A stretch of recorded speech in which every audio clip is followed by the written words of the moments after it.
Good morning student. Class eighth हम आपको पढ़ाने जा रहे हैं पाठ 17 है अमरकंटक से डिंडोरी। सबसे पहले हम आपको पाठ का सारांश कराते हैं। सारांश है, प्रस्तुत पाठ में लेखक अमृतलाल बेगड़ ने नर्मदा सौंदर्य के साथ साथ नदी तट के जनजीवन की झलक वर्णित की है। यात्रा नर्मदा के किनारे किनारे से वर्णित हुई है। अमरकंटक जहाँ नर्मदा का उद्गम स्थल है, कोई बड़ा पहाड़ नहीं है।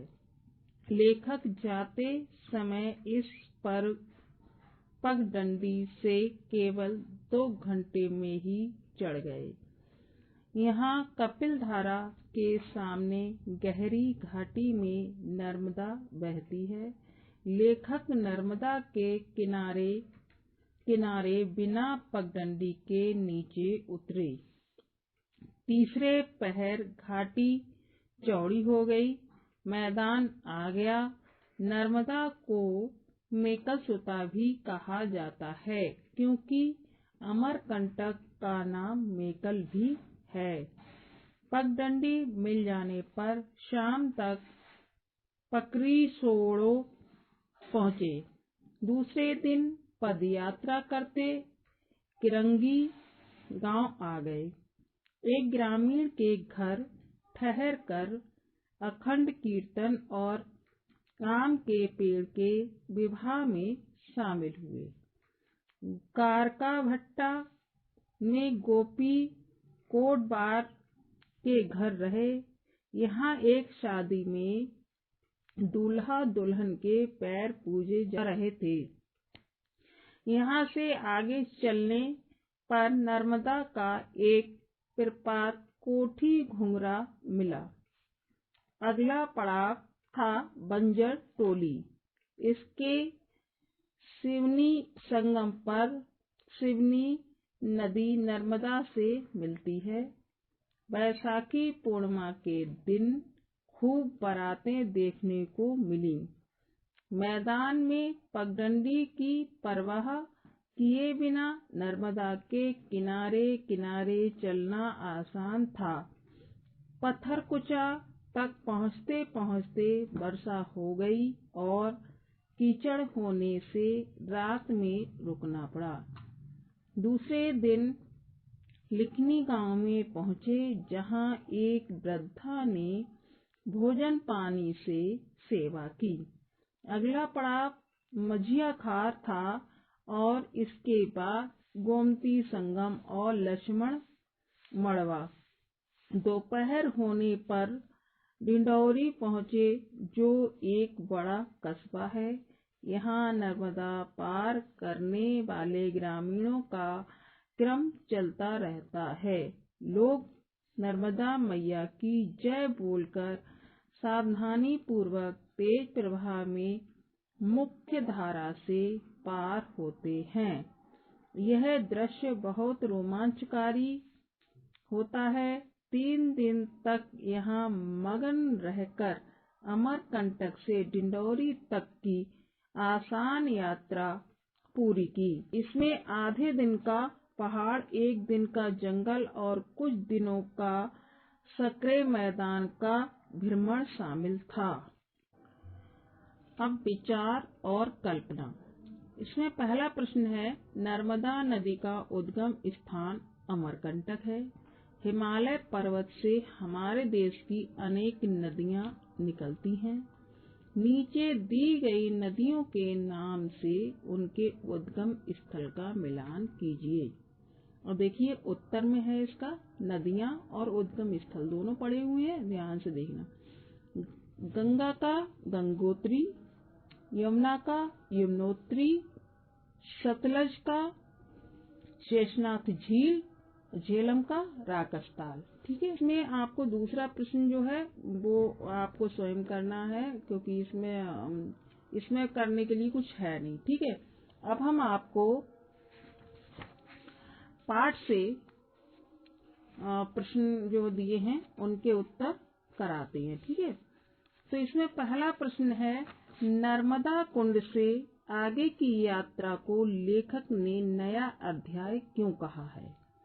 इसका उत्तर है नर्मदा कुंड से आगे की यात्रा संगम की ओर है, जो दक्षिण तट से होती है। लेखक ने विवाह और उससे संबंधित जिन घटनाओं का वर्णन किया है उसे लिखिए।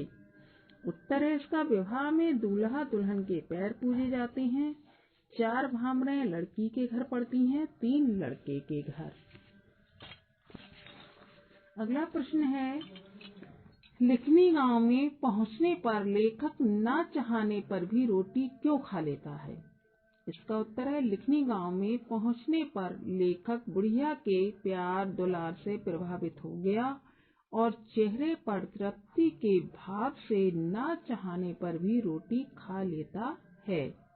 5वां प्रश्न है बेटा बूंदी का लड्डू पूरा खाओ तो मीठा लगता है और चूरा खाओ तो मीठा लगता है, साध्वी ने ऐसा क्यों कहा?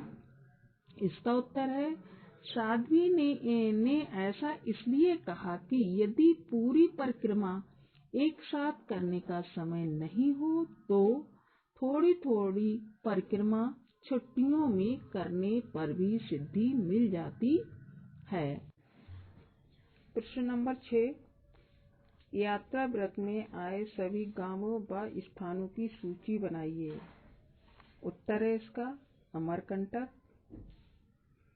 किरंगी गांव, गार का भट्टा, कोठी घुघरा, बंजर टोला, पत्थरकुचा, लिखनी गांव, गोमती संगम, लक्ष्मण मड़वा, ढिंडोरी। अब आपकी इसमें है भाषा की बात। भाषा की बात में आपका पहला प्रश्न है नवजात शिशु की तरह नदी यहाँ धवल उज्जवल और कोमल होती है। इस पंक्ति में नर्मदा नदी की तुलना नवजात शिशु से की गई है। इस प्रकार के अन्य वाक्य पाठ से चुनकर लिखिए। तो उत्तर है इसका नर्मदा का जन्म मानो गौरैया की तरह हुआ है, ऊपर कुंड के घोंसले में अंडे की तरह अवतरित हुई है, अंडे में से बाहर वह नीचे निकली है। दूसरा प्रश्न है निम्नलिखित शब्दों के 2-2 पर्यायवाची शब्द लिखिए। तो गंगा, गंगा का है भागीरथी देव नदी, नदी का है पर्यायवाची तटनी सरिता, पर्वत के पर्यायवाची शब्द है शैल और शिखर, बेटी का है सुता आत्मजा।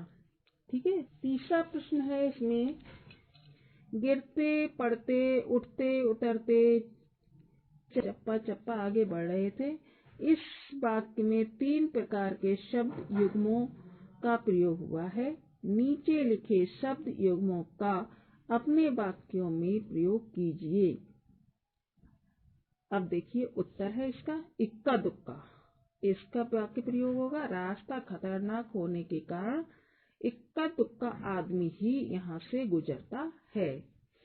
दूसरा है दस्सी दस्सी, इसका वाक्य प्रयोग है दस्सी दस्सी कहकर छोटा बच्चा सो गया। तीसरा है हरे भरे, वाक्य प्रयोग है आजकल हरे भरे आम के बागों से गुजरना स्फूर्तिदायक होता है।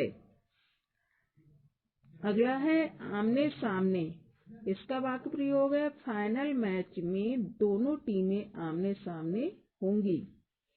अब चौथा प्रश्न है अल्हड़ किशोरी अद्भुत आकर्षण में अल्हड़ तथा अद्भुत शब्द विशेषण हैं।